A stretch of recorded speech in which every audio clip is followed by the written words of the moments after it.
Tarihin en kanlı 10 savaşı. İnsanlık tarihi geçirdiği binlerce yılda, sayısı yüzleri aşan savaşlara şahit oldu.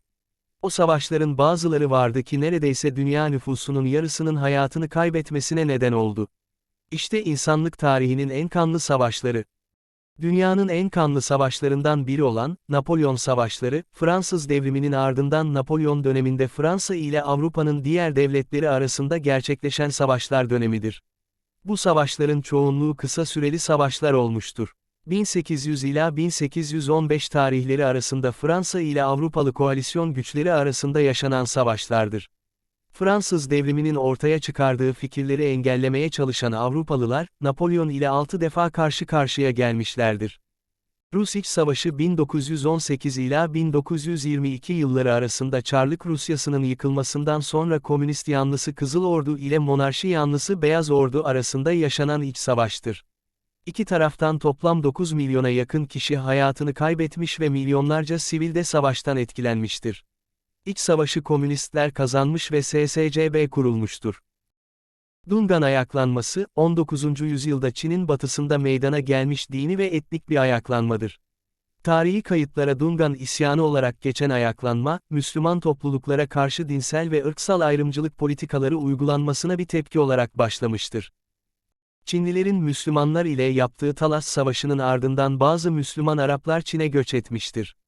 İlk zamanlarda ibadetlerini özgürce yaşamışlarsa da, Qing hanedanlığının başa geçmesiyle birlikte, anti-Müslümanlar çoğalarak Huileri ezmeye ve onların haklarını gasp etmeye başlamışlardır. Bu süreçte, 10 milyon Çin Müslümanının katledildiği ifade edilmektedir. Timur'un fetihleri. Timur, Moğol İmparatorluğunu eski ihtişamına kavuşturmak için savaşan tartışmalı bir tarihi şahsiyettir.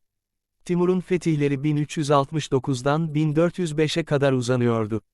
Bu süre zarfında tahminen 20 milyon insan öldü. Qing Hanedanı ve Ming Hanedanı arasında çıkan bu savaş, 17. yüzyılda gerçekleşiyor. Qing Hanedanı, Ming Hanedanı'nı tamamen ortadan kaldırıyor, destekçilerini ve ordularını yok ediyor. Bu savaştaki ölüm sayısı ise yaklaşık 25 milyonu buluyor. Anyushan isyanı, milattan sonra 755 ile milattan sonra 763 yılları arasında Çin'in Tang Hanedanlığına karşı bir isyandı. Eski bir Tang generali olan Lu Shan, Kuzey Çin'de kendi imparatorluğunu ilan etti. Ölü sayısını doğru bir şekilde bildirmek zor olsa da, savaşı takip eden yıllarda alınan nüfus sayım raporları yaklaşık 36 milyon kişinin öldürüldüğünü tahmin ediyor. Bu, o dönemdeki dünya nüfusunun 6'da birine denk geliyordu. Moğol istilaları ve fetihleri, 13. yüzyılda başlayıp 14. yüzyılda sonlanana dek de Avrasya'nın büyük bir bölümünü kaplayan ve geniş Moğol İmparatorluğunu oluşturan bir dizi istilalar ve fetihler dizisi. Tarihçiler, Moğol istilalarının insanlık tarihinin en ölümcül olaylarından biri olarak görmektedir. Tahminen 30 ila 60 milyon insan öldürüldü. Birinci Dünya Savaşı, 1914 yazında başlayan ve Kasım 1918'e kadar süren, Avrupa merkezli büyük bir savaştı. Dünyanın tüm büyük güçlerini iki karşıt ittifakta bir araya getirdi. Nihayetinde 60 milyon Avrupalı dahil olmak üzere 70 milyon askeri personel, tarihin en büyük savaşlarından biri olan bu savaş için seferber edilmişti.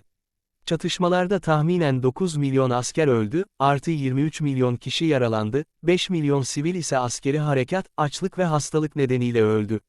Taiping ayaklanması 19. yüzyılda Çin'i sarsan siyasi ve dinsel nitelikli bir ayaklanmadır.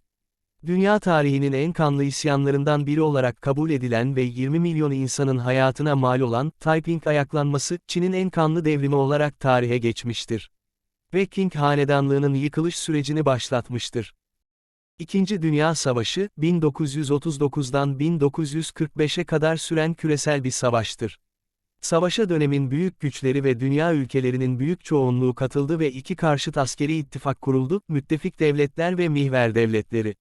30'dan fazla ülkeden gelen 100 milyondan fazla personelin doğrudan katıldığı bu topyekün savaşta, savaşın büyük tarafları tüm ekonomik, endüstriyel ve bilimsel kapasitelerini savaş için seferber ettiler. 40 ila 72 milyon ölümle sonuçlanan İkinci Dünya Savaşı, insanlık tarihindeki en ölümcül savaştı ve savaş boyunca askeri personelden daha çok sivil kayıp verildi. Milyonlarca insan soykırımdan, planlanmış açlık ölümlerinden, katliamlardan ve hastalıklardan öldü. Tanklar, zırhlı araçlar, savaş uçakları, stratejik bombardımanlar, uçak gemileri, radar ve sonar, nükleer silahların geliştirilmesi ve roketler gibi birçok savaş teknolojisi savaşta önemli rol oynadı.